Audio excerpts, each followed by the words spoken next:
Meus irmãos, dando sequência então ao estudo do livro de Apocalipse, nós encontramos agora no capítulo 14 uma série de 6 visões, antecipando então eventos que acontecerão nos capítulos seguintes. A primeira das visões fala então do Cordeiro sobre o Monte Sião, e com ele 144 mil. Se entende pelo contexto dos capítulos anteriores que estes 144 mil são judeus salvos e preservados na terra durante a grande tribulação. Eles testemunharão de Cristo no lugar da igreja.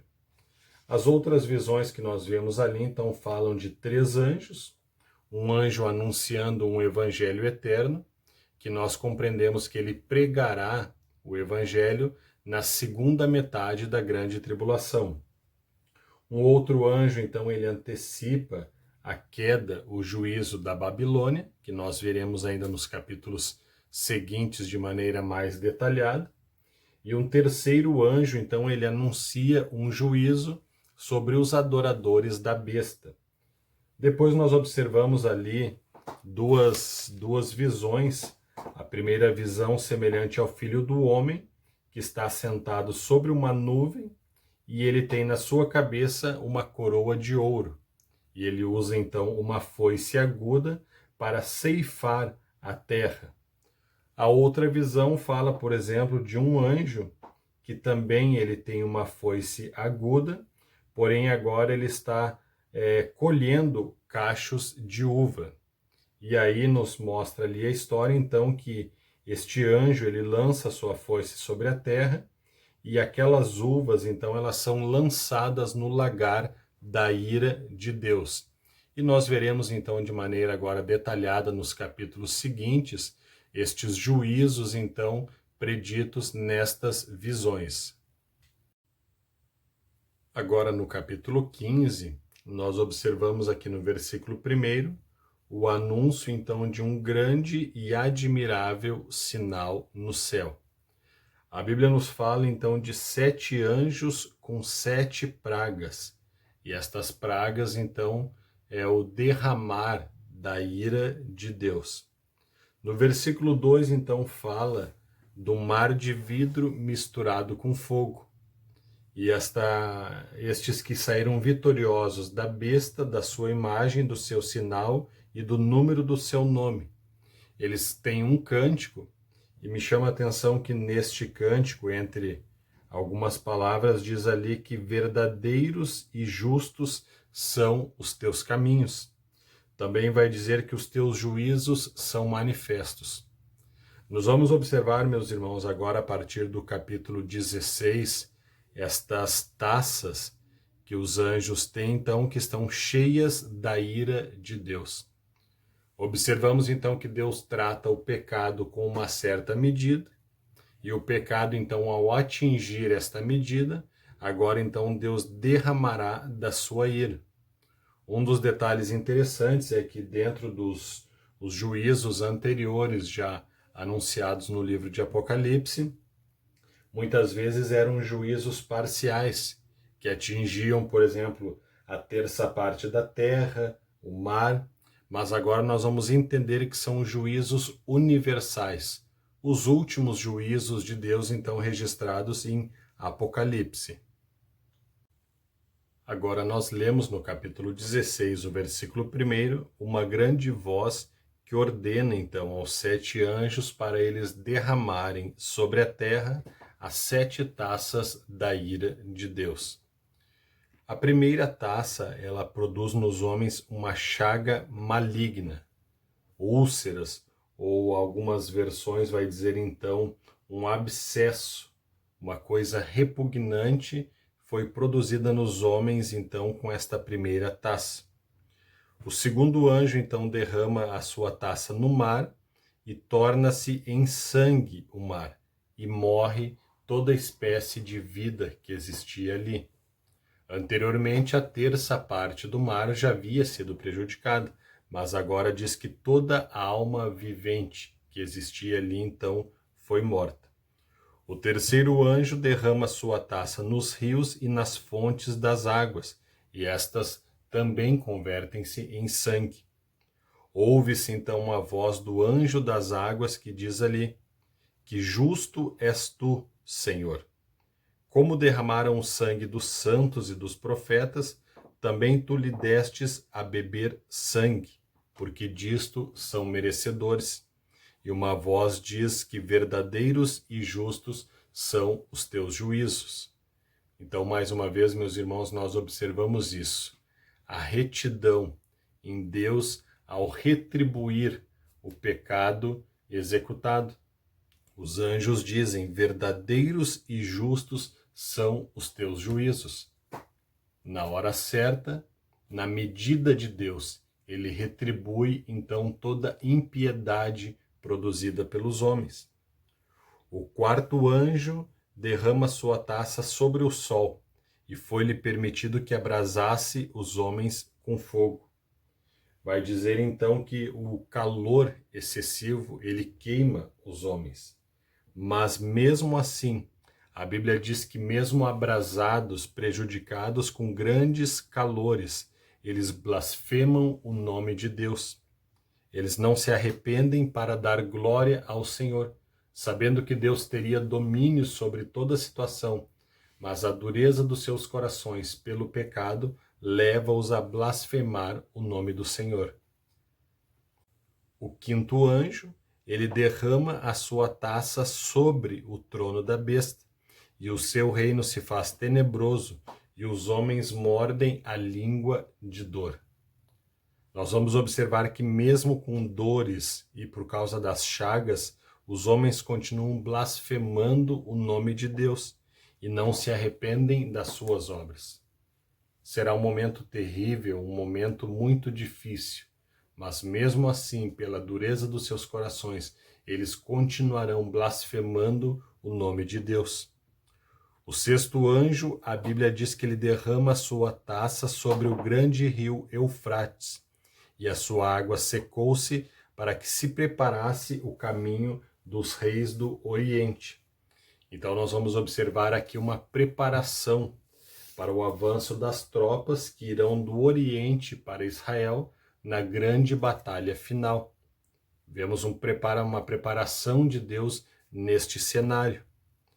Ainda vai dizer aqui então que da boca do dragão, da boca da besta e do falso profeta, 3 espíritos imundos semelhantes a rãs.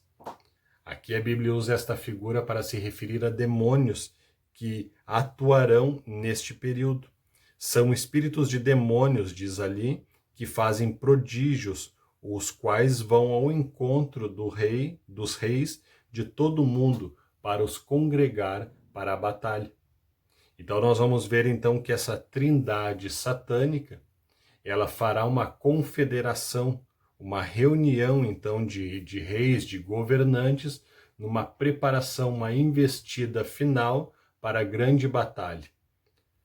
O último ali vai nos dizer então, a 7ª taça, fala então que ela é derramada no ar.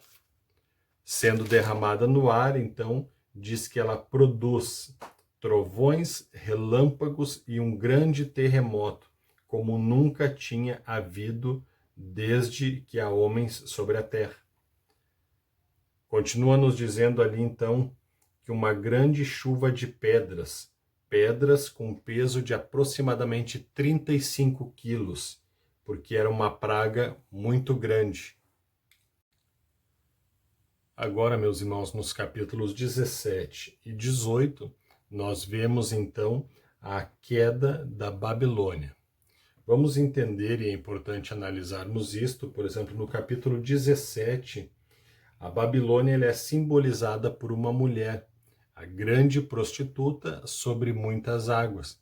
E ela traz então a ideia religiosa da Babilônia. Já no capítulo 18 é vista a parte comercial ou política desta cidade. No capítulo 17, por exemplo, nós vamos entender que a Babilônia religiosa, ela é destruída pelo anticristo, por exemplo, na metade da tribulação, quando este exigirá adoração. Já a Babilônia política, ela vai ser destruída por Cristo, neste termo, então, na grande batalha final. Vamos entender, por exemplo, que este sistema mundano dominado por Satanás, né, tudo aquilo que se opõe contra Deus, e nós vamos observar, por exemplo, quando a Bíblia diz que o mundo ele jaz no maligno, ele tem as suas bases no maligno, então Babilônia acaba sendo um símbolo de todos os pecados, tudo aquilo que se opõe contra Deus. Ainda, meus irmãos, falando sobre Babilônia, nós encontramos, por exemplo, no versículo 6 do capítulo 17, que a mulher ela estava embriagada do sangue dos santos e do sangue das testemunhas de Jesus. O capítulo 18, versículo 20, diz que Deus já julgou a vossa causa quanto a ela. Então nós entendemos e temos esta certeza que toda a perseguição, todas as tribulações que a igreja tem enfrentado ao longo dos séculos, chegará o momento então em que Deus julgará de forma definitiva este sistema que tem perseguido os seguidores, tem perseguido o nome de Cristo, e aqui então será a sua derrota final. Existe, por exemplo, também, meus irmãos, uma riqueza de símbolos ali. Quando fala, por exemplo, de 7 cabeças, que seriam 7 montes, uma alusão, por exemplo, à cidade de Roma, como sendo então esta grande prostituta, a Babilônia, de forma simbólica aqui. Fala, por exemplo, de 10 chifres, que seriam reis que ainda não haviam recebido o seu reino, dando uma ideia então de nações que se organizariam naquela batalha final, então durante a tribulação, para perseguir o povo de Deus. Quando se refere ali também àquelas 7 cabeças, seriam 7 reis, uma alusão, uma interpretação a reinos que já existiram. Por exemplo, o reino babilônico, Egito, Medo-Persa, Grécia, o próprio Império Romano e o governo final do Anticristo. E dentro destes reinos e governos, sempre então a proposta do inimigo foram os pecados, prazer, luxo, a prostituição. E aí nós observamos, por exemplo, no capítulo 18, no versículo 7, quando nos registra ali então que esta cidade, a Babilônia, ela se glorificou e em delícias esteve, porque diz em seu coração, estou assentada como rainha. Então nós vamos entender que esta autossuficiência de Babilônia, ela teve um fim. Este sistema proposto por Satanás, que ainda hoje continua enganando as pessoas, chegará na sua derrota final. O capítulo 19, meus irmãos, ele inicia então com a grande voz de uma grande multidão, que diz, Aleluia, salvação e glória, e honra e poder pertencem ao Senhor nosso Deus.